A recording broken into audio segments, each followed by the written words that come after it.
මම ඔයාලත් එක්ක දැන් බෙදමක් හදන්න සූදානම් කරලා තිනවා. අපි ඉන්ග්‍රීඩියන්ට්ස් ටික බලමු. මෙතන තියෙනවා මම සුද්ධ කරලා කපා ගන්නපු දැල්ලු. මම ඊට කලින් ඔයාලට දැල්ලු බෙදමක් හදන හැටි කියලා දුන්නා.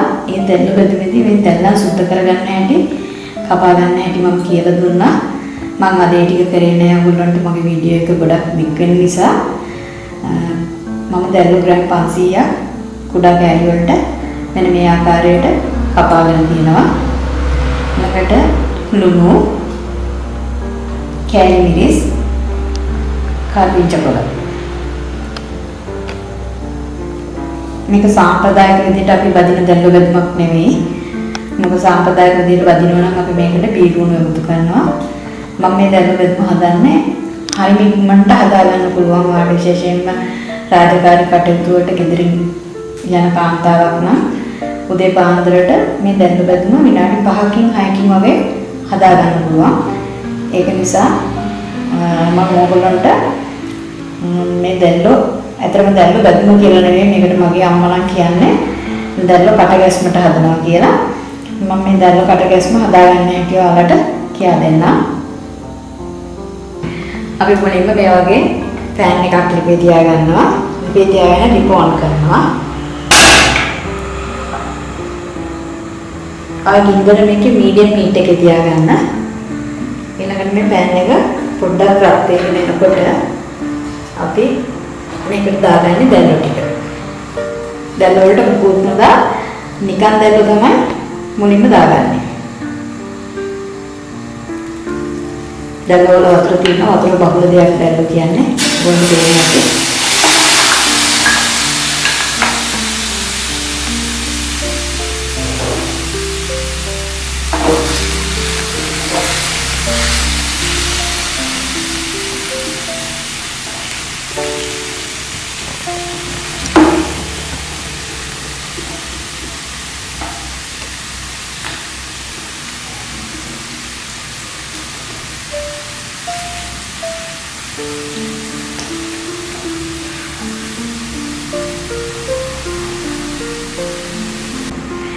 දැන් මේ අපේ දැල්ලු ටික විනාඩි 3ක් යනකොට මෙන්න මේ විදිහට දැල්ලු වල තියෙන වතුර එළියට එනවා.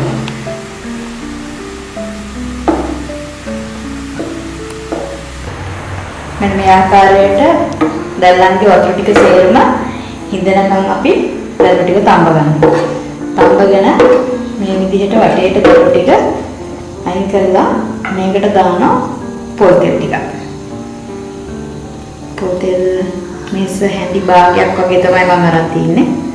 අර මේ නැති පොල් තෙල් කුඩා ප්‍රමාණයක්. දැන් අපි ලිපේ ගින්දර චුට්ටක් වැඩි කරගන්න.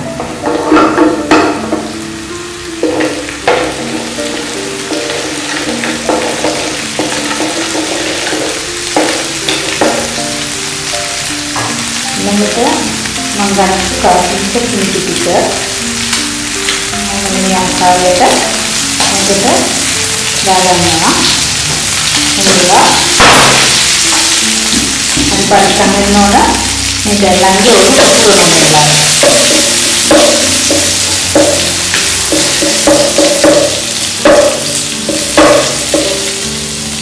දැන් අපි දෙකේ ටිකක් අඩු කරගත්තා.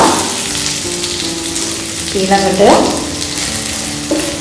මම මේකට දාගන්නවා ලුණු කුඩු ටික.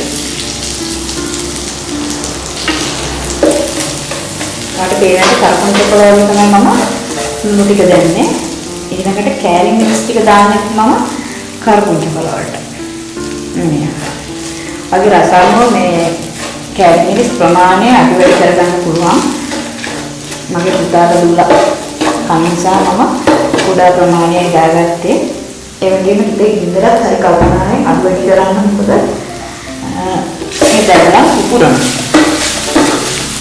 දැන් අපි දැල්ලේ මේ ආකාරයට තෙල් වලට කවලා ගන්නවා.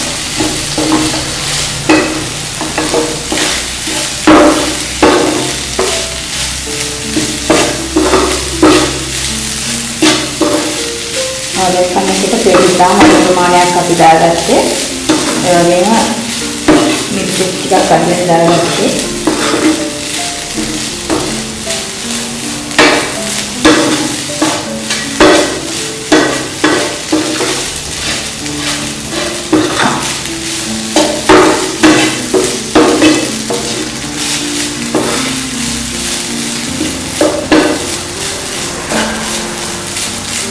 ඉතින් අපේ දැල්ල එක හදලා ඉවරයි. ඔයාලට පේන ඇති. මම නම් ගින්දර පොඩ්ඩක් වැඩි කරලා පෙන්නන්නම් ඔයාලට. මම දැල්ල පුපුරන හැටි.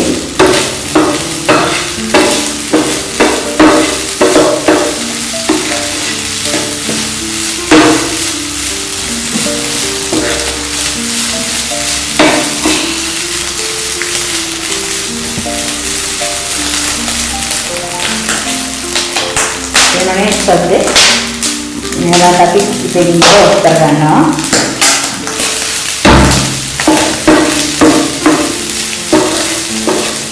දැන් අපි දැල්ලුවම හදලා ඉවරයි. යාට තේරෙන්නේ විනාඩි 7-8ක් වගේ කාලයක් තමයි දැල්ලුවම හදාගන්න ගියේ.